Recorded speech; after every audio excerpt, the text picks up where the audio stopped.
Selamat siang pemirsa, saya Kiki Nasution kembali hadir menemani Anda dalam Sumut hari ini siang.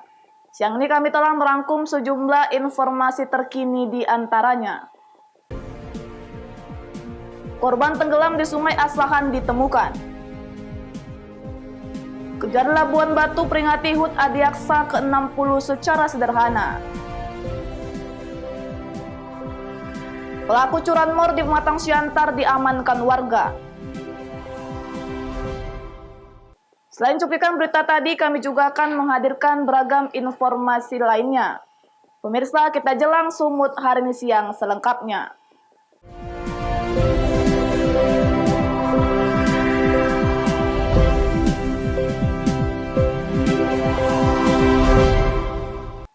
Kita ke informasi pertama, pemirsa. Korban tenggelam di Sungai Asahan pada 20 Juli lalu akhirnya ditemukan tim Basarnas dan BPBD Toba. Korban pertama kali dilihat mengambang 200 meter dari titik tenggelam.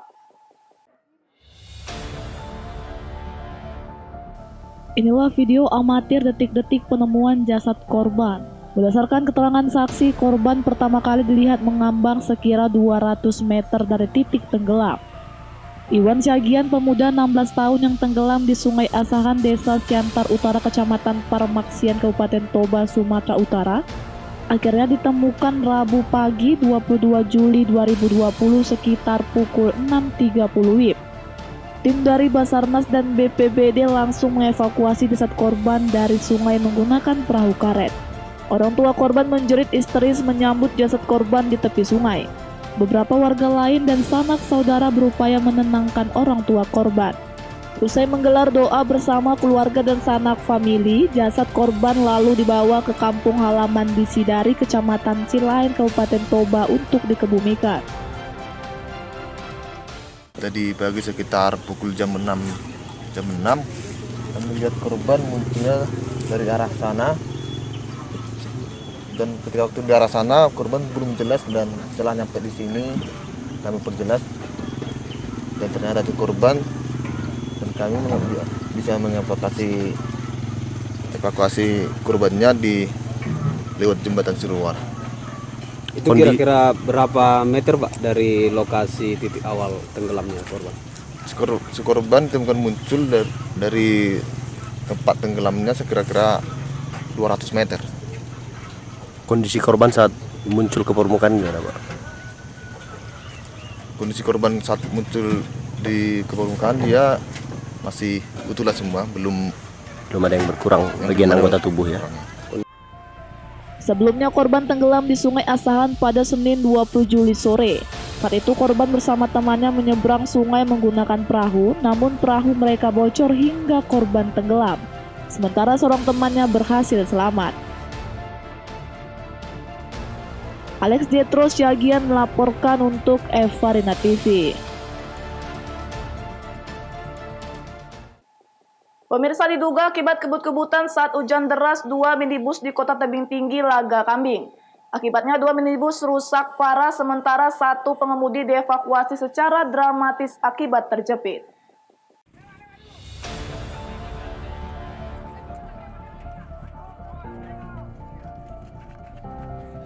Beginilah saat warga hendak mengevakuasi Maruba Simbolon, sopir minibus bernomor polisi 1063 OU. Warga terlihat berusaha untuk mengeluarkannya dengan alat seadanya. Evakuasi berhasil setelah hampir 1 jam. Kecelakaan ini terjadi Rabu pagi di Jalinsum, di Tugu perbatasan Tebing Tinggi Serdang Bedagai. Berawal dari minibus BK 1063 OU yang dikemudikan Maruba Simbolon, datang dari arah kota Rantau Prapat menuju Medan.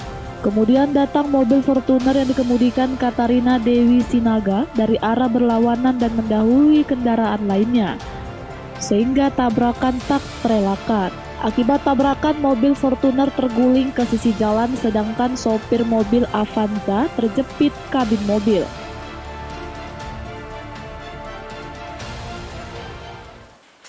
Saya pas lagi dari menuju ke Medan, menuju ke Rapa, dari posisi saya dari Rantau Prapat menuju ke Medan. Saya pas ngikut dari jalur kanan, jalur saya ke atas Fortuner Pas mau motong dia langsung dihantam saya.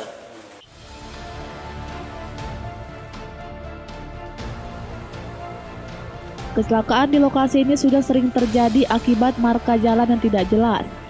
Kecelakaan di lokasi ini sudah sering terjadi akibat marka jalan yang tidak jelas. Pihak Satlantas Polres Tebing Tinggi saat dikonfirmasi belum bersedia memberi keterangan. 2 bangkai minibus saat ini diamankan di Satlantas Polres Tebing Tinggi.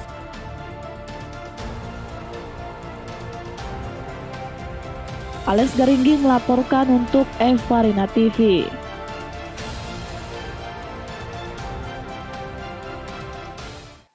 Kita ke informasi lainnya, pemirsa, puluhan keluarga dari korban pelaku kejahatan begal berunjuk rasa di depan kantor Pengadilan Negeri Stabat.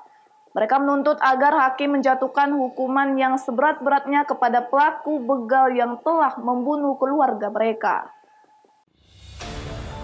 Puluhan warga yang merupakan keluarga dari korban tindak kejahatan begal dari sejumlah wilayah di Kabupaten Langkat, Rabu siang mendatangi kantor Pengadilan Negeri Stabat. Aksi unjuk rasa keluarga dari korban begal ini mendapat pengawalan ketat dari pihak kepolisian Polres Langkat. Perwakilan dari keluarga dan masyarakat tersebut diterima langsung Sapuanuddin Siregar yang merupakan pejabat humas di Pengadilan Negeri Stabat. Kepada pihak Pengadilan Negeri Stabat, para perwakilan dari keluarga korban begal dan masyarakat menyampaikan beberapa tuntutan di antaranya agar pihak hakim di Pengadilan Negeri Stabat menjatuhkan hukuman yang seberat-beratnya kepada para pelaku begal yang saat ini menjalani proses sidang. Hal tersebut dikarenakan para pelaku begal yang kerap beraksi di jalur lintas Sumatera Aceh, tepatnya di wilayah Jalan Kecamatan Besitang menuju Kecamatan Gebang. Para wanita menjadi sasaran dari para pelaku begal.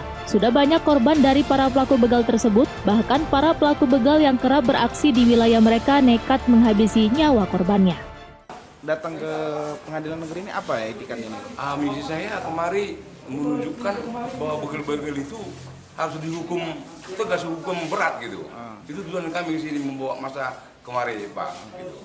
Jadi ini merupakan keluarga juga gitu, keluarga dari korban-korban begal juga. Termasuk Pak, termasuk begal, termasuk ada juga keluarga-keluarga begal yang ada selama ini yang kita lihat di mulai dari Banda Aceh, simpang Besitang, perbatasan sampai ke Medan itu banyak korban-korban Pak di situ. Jadi kasihan kita. Jadi maksudnya kami datang ke Medan ini menunjukkan begal itu harus dituntut semaksimal mungkin gitu. Itulah tujuan kami, dihukum yang seberat-beratnya gitu. Saat ini pihak Pengadilan Negeri Stabat melakukan proses sidang terhadap para pelaku begal di antaranya SM alias Rambo dan BM alias Billy. Sebelumnya, kedua pelaku diamankan tim Satreskrim Polres Langkat beberapa bulan yang lalu atas perkara tindak pencurian dengan kekerasan terhadap 3 orang korban yang merupakan wanita yang terjadi di kawasan Jalan Lintas Sumatera menuju Aceh. Wahyu Pratama melaporkan untuk Evarina TV. Kejari Labuan Batu peringati HUT Adiaksa ke-60 secara sederhana, beritanya akan hadir sesaat lagi.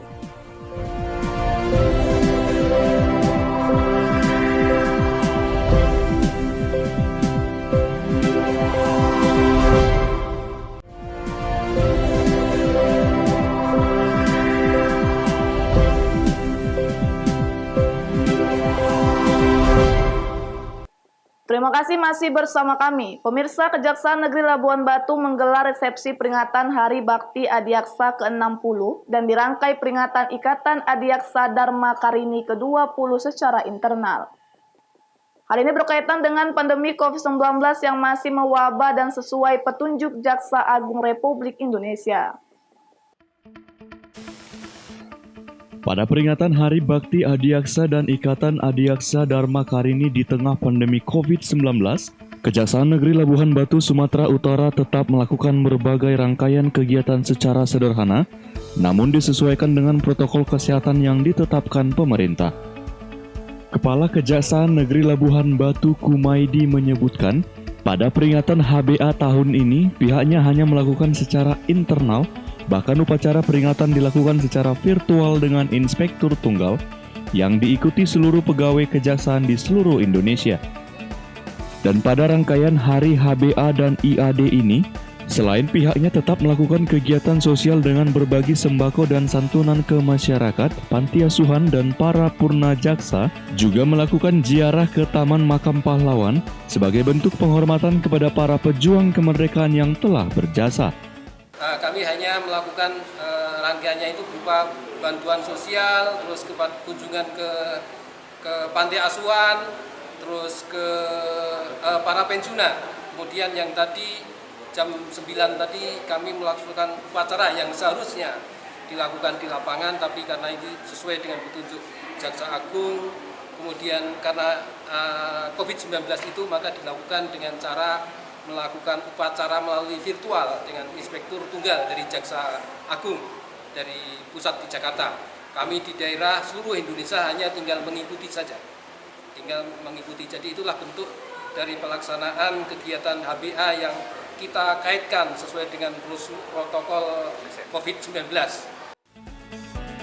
Kumaidi pun menambahkan kegiatan yang dilakukan secara sederhana ini sedikit pun tidak mengurangi semangat pihaknya untuk bergerak dan berkarya dalam mewujudkan keadilan di tengah masyarakat. Ucok Sitorus melaporkan untuk Eva Rena TV. Sementara itu, pemirsa, hari ulang tahun Adiaksa ke-60 tahun juga digelar di kantor Kejaksaan Negeri Jalan Asahan, Kecamatan Siantar, Simalungun, berlangsung dengan hikmat.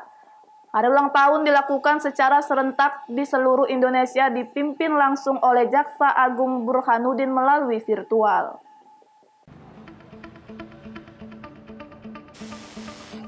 Di tengah pandemi COVID-19 yang mendunia, kegiatan upacara virtual diikuti oleh seluruh satuan kerja kejaksaan di seluruh Indonesia yang dipimpin langsung oleh Jaksa Agung Republik Indonesia Burhanuddin.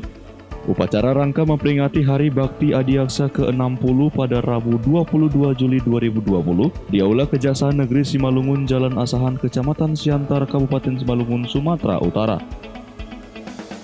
Upacara dilaksanakan secara virtual melalui sarana video conference diikuti pejabat utama Kejaksaan Negeri Simalungun.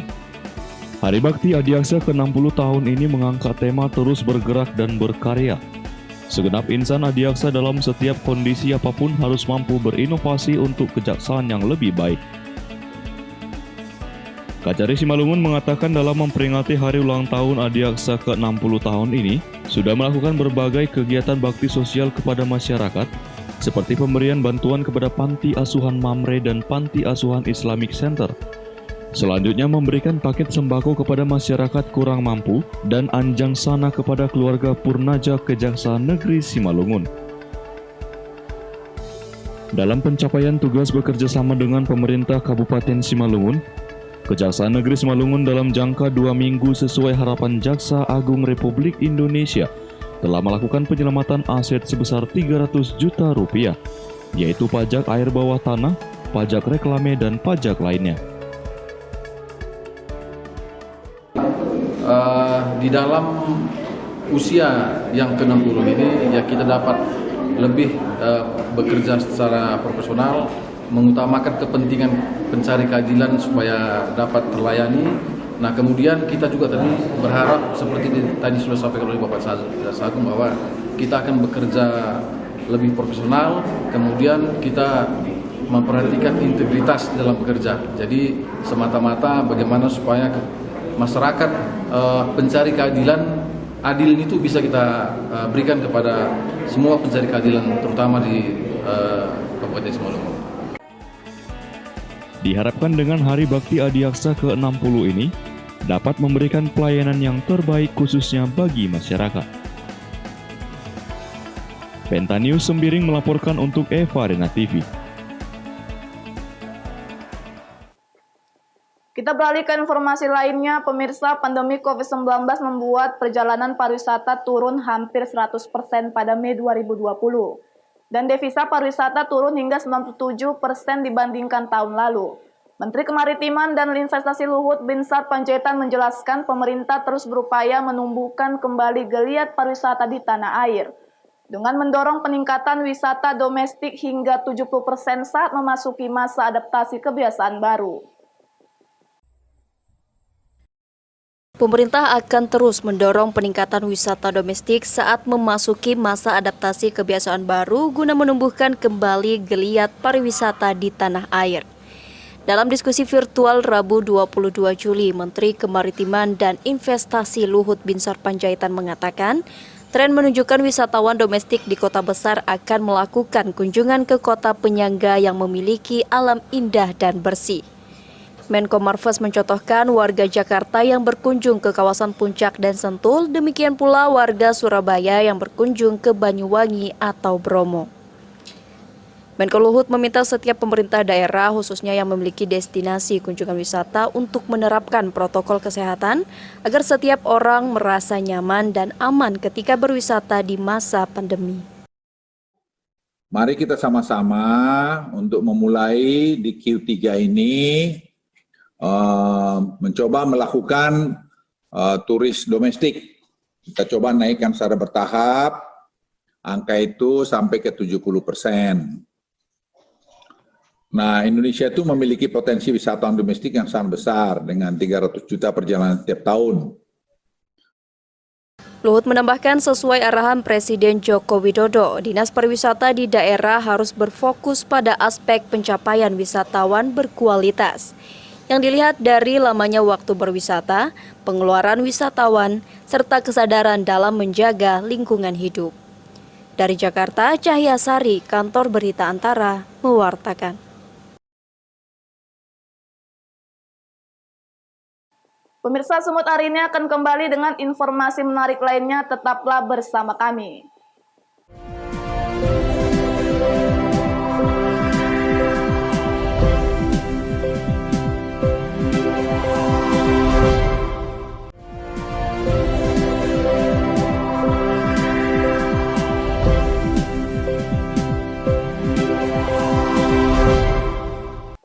Terima kasih masih bersama kami.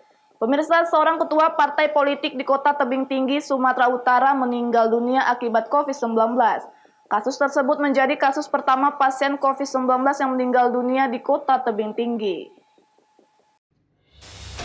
Adanya pasien COVID-19 yang meninggal dunia dibenarkan oleh Kepala Dinas Kesehatan sekaligus juru bicara gugus tugas percepatan penanganan COVID-19 Kota Tebing Tinggi, Nanang Fitra Aulia. Pasien berinisial BL jenis kelamin laki-laki usia 61 tahun meninggal dunia pada Senin sore kemarin setelah mendapat perawatan di salah satu rumah sakit di Kota Medan. Jenazah pasien COVID-19 tersebut kemudian dikremasi di Komplek Pemakaman Tionghoa di Kecamatan Padang Ilir, Kota Tebing Tinggi pada Senin malam. Para petugas yang terlibat dalam proses kremasi tersebut tampak menggunakan alat pelindung diri lengkap. Ya, terima kasih. Salam sehat buat seluruh warga Kota Tebing Tinggi, dan dapat kami sampaikan di sini tentang yang dipertanyakan kepada kita, apakah ada yang kasus yang terkonfirmasi positif meninggal. Kita nyatakan iya. Kemarin kita dapat kabar dari salah satu rumah sakit dari Provinsi Sumatera Utara, dari Rumah Sakit Bunda Tamrin, menyatakan bahwa satu warga kita yang terkonfirmasi positif meninggal dunia pada pukul 15.00 kemarin, dan jenazah sudah dilakukan kremasi sesuai dengan protokol kesehatan yang ada. Hingga saat ini jumlah kasus terkonfirmasi positif COVID-19 di Kota Tebing Tinggi sudah mencapai 19 kasus. 4 diantaranya sembuh, 1 meninggal dunia, dan 14 masih mendapat perawatan. Ales Garingging melaporkan untuk F-Arena TV. Pemirsa, satu unit sepeda motor pemancing nyaris dibawa kabur pencuri di wilayah Tambun Timur, Kelurahan Tambun Nabolon, Kecamatan Siantar, Martoba. Tak sempat menikmati hasil curiannya, pelaku kemudian ditangkap warga.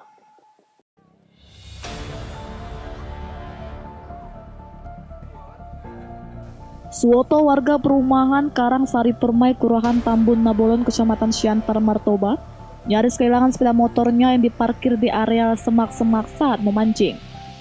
Peristiwa pencurian itu diketahui setelah rekannya melihat pelaku berinisial YP mendorong sepeda motor Suwito, sembari membuka paksa kunci kontak dengan menggunakan obeng. Rekan Suwito yang berteriak maling membuat pelaku melarikan diri. Pelaku kemudian diketahui berada di warnet dan akhirnya ditangkap korban dengan dibantu warga. Pelaku nyaris dihajar warga yang emosi namun berhasil diredam korban. Tim Libas Polsek Martoba yang dipimpin Aibtu Azhar Nasution mendengar kejadian itu langsung mendatangi TKP dan membawa pelaku ke Mapolsek. Saya tadi mancing, kemudian kepala sekolah dan KTU saya belakangan, saya telepon. Jadi pada saat setelah setengah jam mereka datang, kepala sekolah duluan, kereta saya udah keluar dari semak-semak yang saya rondokkan, sedang diobeng, dibentaknya, larilah anak ini. Dibilang kepala lah, kejar itu mau nyuri kereta nih Pak Wito, jadi kejarnya nggak dapat. Lalulah saya naik di telepon, saya tanya saya menyurinya, larinya ke Kasper. Saya naiklah kereta orang Kasper nyuri kereta saya orang Kasper saya gitu. Saya jumpailah anak-anak murid saya di situ yang sedang main bola. Pak, kami kejar tadi nggak dapat, hilang di tanda-tanda Pak, rambutnya pirang. Orang mana? Orang Kasper Pak. Kenalnya kami gitu. Tapi biasanya dia main internet. Nah, jadi saya cari di internet, di situlah dia. Saya nangkap. Jadi sempat dibawa kereta ya Pak? Dikeluarkan sekitar 5 meter lah, tapi masih terkunci, sedang dikerjain apa obeng. Sementara itu, Kapolsek Syantar Martoba Ibtu Amir Mahmud menjelaskan pelaku adalah warga Tigadolok yang masih berusia 14 tahun. Ia disinyalir sudah sering melakukan pencurian sepeda motor dan kini pihaknya masih melakukan pengembangan. Perlu saya jelaskan, tadi ada kejadian pencurian sepeda motor roda 2 yang dilakukan oleh Yusuf Ranginangin, umur 14 tahun, alamat di Tigadolok. Dan BB ada di sebelah kita, kemudian kita akan melaksanakan pengembangan selanjutnya, manakala ada korban-korban lain yang kebetulan wilkumnya ada di Martoba. Jom Berita melaporkan untuk Evalina TV. Pemirsa, informasi tadi sekaligus mengakhiri pertemuan kita dalam Sumut hari ini siang. Saya Kina Sution mewakili kerabat kerja yang bertugas pamit undur diri dari hadapan Anda. Terima kasih atas kebersamaannya dan sampai jumpa.